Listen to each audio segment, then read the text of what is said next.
You're listening to Audiology. Support our work on Patreon, and be sure to submit your requests for topics in the comments below. During the time the Legislative Assembly was in power, from October 1791 to September 1792, the Girondins were pretty much running the show in French politics. But after the major upheaval on August 10th and the kick-off of the National Convention in September 1792, the Girondin group, with about 150 members, was still larger than their rivals, the Montagnards, who had around 120 members. The Girondins not only had the majority, but their friends and allies filled most government positions, and they also had a strong hold over the state bureaucracy and regional governance. The convention was tasked with creating a new constitution since the insurrection in August had thrown out the constitution of 1791. However, by spring of 1793, instead of drafting a new constitution, the convention found itself grappling with internal conflict, the threat of external invasion, and a host of troubles and dangers. The economic state of the nation was in rapid decline, with grain circulation coming to a halt by the end of winter, and grain prices going through the roof. Ignoring Saint-Just's warnings, the government continued to pump out vast amounts of assignats, their currency, which by February 1793 had dropped to 50% of its original value. This led to rampant inflation and speculation. Military losses against the First Coalition and defeats suffered by Adam Philippe, Comte de Custine and General Dumouriez, along with the war in the Vendée starting in March 1793, started shifting Republican sentiments in favor of the Montagnards and against the Girondins. This shift forced the Girondins to agree to the establishment of the Revolutionary Tribunal and the Committee of Public Safety. The inability of the Girondins to manage these crises became glaringly apparent, and the Montagnards, intent on saving the revolution, began adopting a political program proposed by active militants. The Montagnards, with their delegates spread out in the departments and armed forces, were effectively gaining control. Meanwhile, the Girondins' influence was waning, and by the end of March 1793, the number of petitions against their leader, Brissot, was on the rise. On April 5th, Jean-Paul Marat and his group, the Jacobins, sent a letter to local groups around the country. They wanted these groups to push for the removal of certain deputies who had suggested that the decision to execute the king should be put to a public vote. This mainly affected the Girondins, as they were against the immediate execution, a stance viewed as not supporting the revolution. In reaction, on April 13th, Girondin member Marguerite Elie Guadet suggested that Marat should face charges for signing that letter as the club's president. The convention agreed to this after a passionate debate, with 226 votes in favor, 93 against, and 47 abstentions. Following this, on April 15th, 35 of Paris's 48 sections petitioned against 22 prominent Girondins in a menacing manner. Marat was tried, but defended himself by proclaiming he was the apostle and martyr of liberty, and was acquitted on April 24th. After their unsuccessful attempt with Marat, the Girondins then targeted the Paris commune. On May 17th, a pamphlet by Camille Desmoulins branded them as adversaries of the people. Guadet accused the commune of being chaotic and power-hungry, and suggested immediate action against them.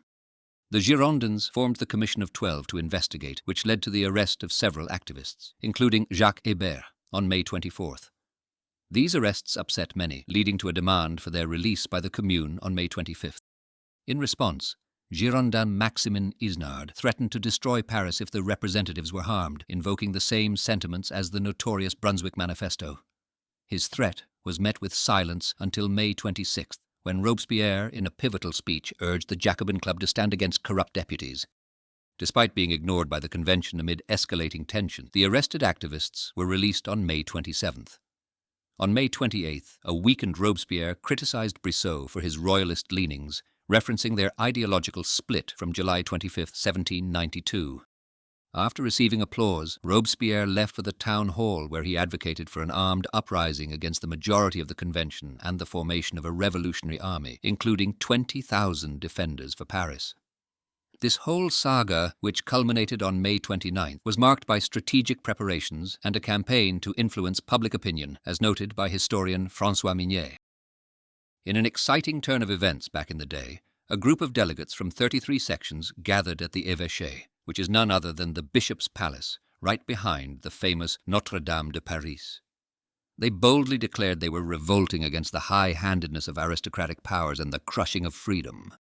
To steer this rebellion, they put together a committee of 9 members, spearheaded by notable figures such as Varlet, known as a firebrand agitator, Jean-Henri Hassenfratz, with his impressive credentials from the War Office; Dobson, recognized for his leading role in the Revolutionary Tribunal; and Alexandre Rousselin, the man behind the editing of the Feuille du Salut public.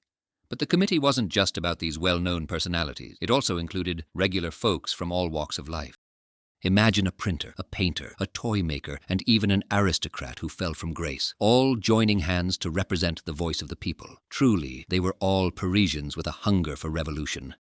The plot thickened on the same day as the Committee of Public Safety grew stronger, with the addition of new members like Saint-Just-Couton and Hérault de Seychelles.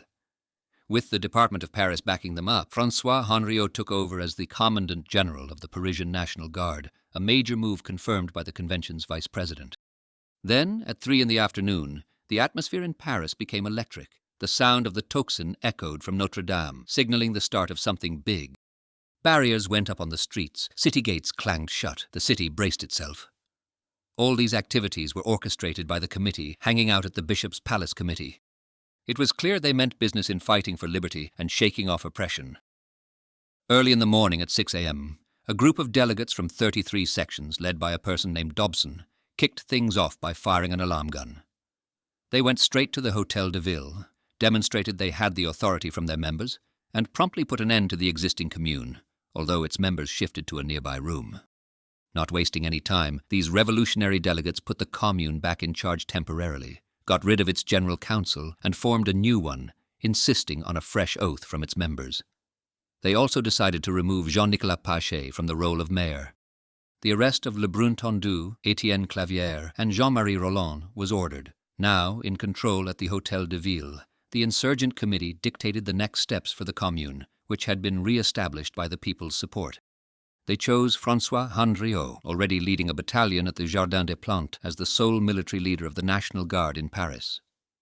They also decided to pay the less wealthy National Guardsmen a daily wage of 40 sous. Summoned by the Departmental Assembly, the Parisian governing bodies agreed to join forces with both the Commune and the Insurgent Committee, which now expanded to 21 thanks to new delegates from the Jacobins meeting. Henriot's priority was securing key strategic spots like the Bassin de l'Arsenal and the Pont Neuf, followed by closing the city barriers and capturing notable suspects. The order came to stop the ringing of the tocsin at Notre Dame, signaling a slow mobilization of the sections as workers were still at their jobs. Henriot didn't hesitate to use a cannon on the Pont Neuf as an alarm signal. When the convention gathered, Georges Danton made an urgent plea, referencing the cannon's sound and pushing for the dissolution of the Commission of 12. The Girondins were not pleased with these moves, calling for Henriot's arrest, while Robespierre countered by suggesting the arrest of the Girondins themselves, citing their support of the Commission of 12. Around 10 a.m., a large crowd of 12,000 armed citizens gathered to protect the convention from any attempt to arrest the Girondin deputies. Later in the afternoon, petitioners from the sections and the commune presented a series of demands at the convention, including the trial of 22 Girondin deputies, the establishment of a revolutionary army, fixed bread prices, purging the army of nobles, arming the sans-culottes, cleansing the departments, and ensuring voting rights and financial support exclusively for the sans-culottes. Robespierre backed the call to suppress the commissions and, when confronted by Vergniaud, delivered a sharp retort pointing out Vergniaud's past actions against the revolution. The convention agreed, ending the day by dismissing the Commission of 12 and approving the commune's ordinance to pay workers. Despite these actions, dissatisfaction lingered. That evening at the Commune, Chaumet and Dobson faced accusations of being too lenient, and Robespierre, speaking at the Jacobins Club, hinted the day's efforts weren't sufficient. Billaud-Varenne expressed a similar sentiment, indicating more decisive actions were needed to secure the revolution's goals. The Commune felt misled and called for more radical measures, marking a continuation of the tense and tumultuous revolutionary spirit. On a busy Saturday, the Commune spent almost the entire day preparing for a significant action in the Vendée, as historian François Mignet noted. The National Guard was on high alert. Marat himself headed to the Hôtel de Ville in Paris and with great emphasis advised everyone to stay prepared and not stop until they achieved victory. He even went as far as to ring the town hall's belfry bell. The convention wrapped up its session at 6 p.m., just when the Commune was about to submit a new petition against 22 members of the Girondins. As soon as the bell sounded, the convention convened again, and the demand for the Girondins' arrest was handed over to the Committee of Public Safety for a detailed review within 3 days, instructing Henriot to encircle the convention with a sizable and intimidating armed presence. That evening, a massive crowd of 40,000 people encirculated the National Palace, demanding the deputies' arrest. At 9 p.m., under the leadership of Henri Grégoire, the convention reassembled.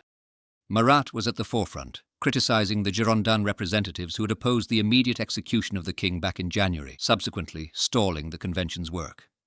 Some of them were also accused of being in touch with General Dumouriez, who was now considered a traitor to the revolution since his defection in early April. Despite Marat's insistence on an immediate decision, the Committee of Public Safety decided to delay any action on the accused deputies for 3 days, leading the commune to call for an enhancement to the revolution. Over the night of June 1st to 2nd, following an agreement with the commune, the insurrectionary committee instructed Henriot to besiege the convention with enough armed forces to ensure respect, aiming to arrest the faction leaders during the day if the convention failed to respond to the Paris citizens' demands. They also mandated the shutdown of Girondin newspapers and the arrest of their editors. Additionally, the insurrectional committee ordered the arrest of ministers Jean-Marie Roland and Étienne Clavière. According to author Otto Flake, Paris was transformed into a military stronghold overnight. On a Sunday, Henriot received the order to lead his National Guard from the town hall straight to the National Palace. The convention had invited him over, and Henriot assured them his men were ready. By morning, historians Louis Madeleine and François Mignet report that a massive mob of armed citizens, estimated to be between 80,000 to 100,000, though Danton believed it to be closer to 30,000, had cornered the convention with a substantial 48 pieces of artillery. Henriot reportedly stated, "The armed force will only back down when the convention hands over those deputies the commune has called out." The Committee of Public Safety found themselves at a crossroads, uncertain of their next move. The Girondins, feeling protected by the law, were caught off guard as the observers demanded the arrest of the deputies. Surrounded by heavily armed forces, the 300 deputies had no other option but to retreat to their meeting room, yielding to the pressure. Eventually, 22 Girondins were selected for arrest after some deliberation over who should be detained. They decided against jailing 31 deputies, but instead opted to keep them under house arrest. The convention began to grim news that rebels had captured the chief town of Vendée, and in Lyons, Royalist and Girondin factions had taken over the Hôtel de Ville after a serious conflict that reportedly resulted in 800 Republicans dead. Amid this, Lanjuinais stood up in the convention to denounce the revolt occurring in Paris, led by the Paris Commune, urging for it to be suppressed. His plea was met with hostility, with accusations of inciting civil war and slandering Paris. Despite the opposition and outright threats, Lanjuinais persisted, asserting, "Paris is pure, Paris is good, Paris suffers under tyrants hungry for blood and power." His protest only incited further agitation. When he called for the dismantling of revolutionary entities in Paris and demanded action against those seizing power unlawfully, the situation quickly escalated. Protesters called for his and his colleagues' arrests, warning, "Citizens, the people are tired of waiting for their happiness. It's in your hands. Save them, or they will save themselves." This proposal was quickly deferred to the Committee of Public Safety. Henriot then prevented any deputy from leaving, leading to a tense standoff. Bertrand Barrère, from the Committee of Public Safety, attempted to calm the situation by suggesting that the 22 plus and additional 12 deputies simply resign temporarily. This proposition led to immediate action from the arrested Girondins Maximin Isnard and Claude Fauchet, while others resisted. Amidst this, Charles-François Delacroix burst into the convention, claiming he had been insulted and was now trapped inside by Henriot's forces. This incited outrage and calls for action to restore the convention's integrity. Barrère then encouraged the convention to unite and confront the people, led by President Hérault de Seychelles. When they attempted to leave, they were confronted by Henriot and his troops, effectively trapping them. When Henriot demanded the surrender of 24 traitors, the group's attempt to exit was thwarted, and they were forced to retreat back inside. The following day, Interior Minister Garat had Danton publicly withdraw his support for the previous night's events. Finally, the convention voted to suspend and place 29 Girondin members, along with 2 ministers under house arrest, guarded by a gendarme. The conflict that sparked in the National Convention ultimately ended with the Montagnards coming out on top. The Girondins, meanwhile, essentially vanished from the political scene. They had jumped into war without a clear plan, criticized the king, yet hesitated to fully blame him, played a part in worsening the economic crisis, and ignored the demands of the populist movement. The insurrection that occurred from May 31st to June 2nd, 1793, is now seen as a pivotal moment in the Revolution, celebrated alongside other significant dates like July 14th, 1789, and August 10th, 1792, even inspiring the naming of a naval ship after it. Despite the Montagnards' success in preventing immediate bloodshed, the incident stirred anger across the regions, leading to the Federalist revolts. Nonetheless, this group now had the reins of government, ready to invigorate national defense. Although not all demands of the popular movement were met, the actions taken from May 31st to June 2nd marked a new phase of the revolution. Decisions were made to redistribute land from émigrés to farmers, cap grain prices, form a revolutionary army, and arm every citizen. Robespierre backed a movement to abolish slavery during a Jacobin club meeting. Over that summer, control shifted to the Provisional Committee of Public Safety, kicking off the Jacobin First Republic's fight against its opponents. The trial of the 22 began on October 24, 1793, with their execution by guillotine a week later, a deed completed in 36 minutes, including Charles Éléonore Dufriche de Valazé, who had sadly taken his own life the day before hearing his sentence.